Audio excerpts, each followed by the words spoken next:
Mesdames, Messieurs, bonjour. Votre revue d'actualité de ce samedi. Le Premier ministre Ousmane Sonko est arrivé à la gare routière de Ourossogui pour lancer les activités de la 4e édition de la Journée nationale Setal Sunu Réew. M. Sonko va démarrer les activités de nettoiement à la gare de Ourossogui avant de se rendre à Matam sur la berge du fleuve Sénégal où il procédera au lancement officiel de la Journée nationale Setal Sunu Réew.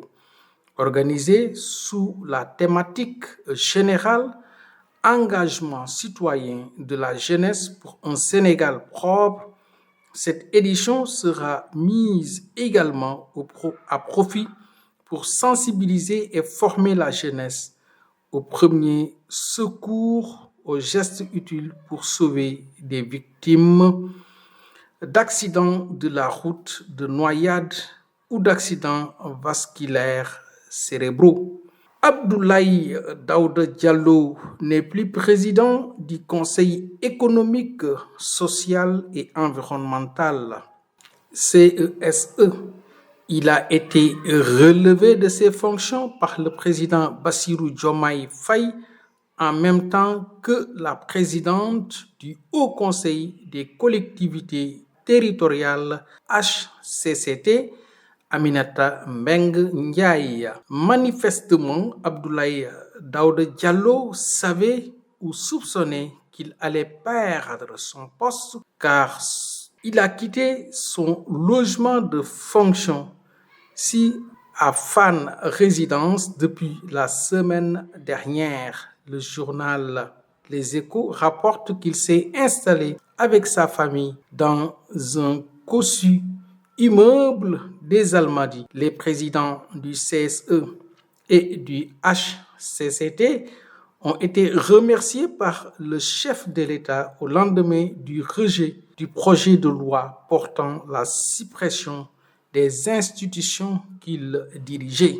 Le président de la République, Bassirou Diomaye Faye, aurait saisi l'Assemblée nationale pour la tenue de la DPG, déclaration de politique générale, le 13 septembre. Peu importe la date, demain le 11 ou le 13, l'essentiel est qu'il soit dit que la Constitution est au-dessus de tout. Telle est la réaction du député non inscrit Thierno Alassane Sall sur le dernier épisode concernant la déclaration de politique générale du Premier ministre Ousmane Sonko.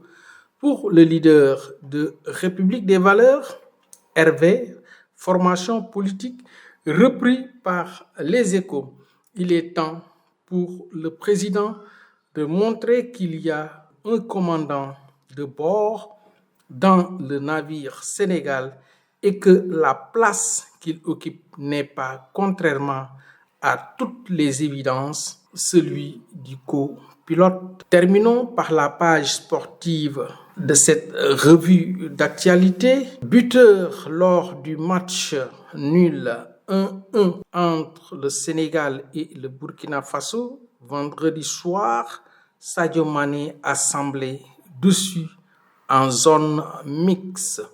Le maître à jouer des Lions n'a pas souhaité commenter la contre-performance de l'équipe face à la presse. Je n'ai pas de mots, a-t-il lâché avant de s'éclipser. Rappelons que lors d'une récente sortie des Lions face à la RDC, qui s'est terminée sur un score de parité, Mané avait remis en cause les options tactiques du sélectionneur Alioune Cissé. C'en est tout pour votre revue d'actualité de ce samedi que vous suivez sur votre chaîne préférée Référence TV qui vous donne l'actualité à temps réel.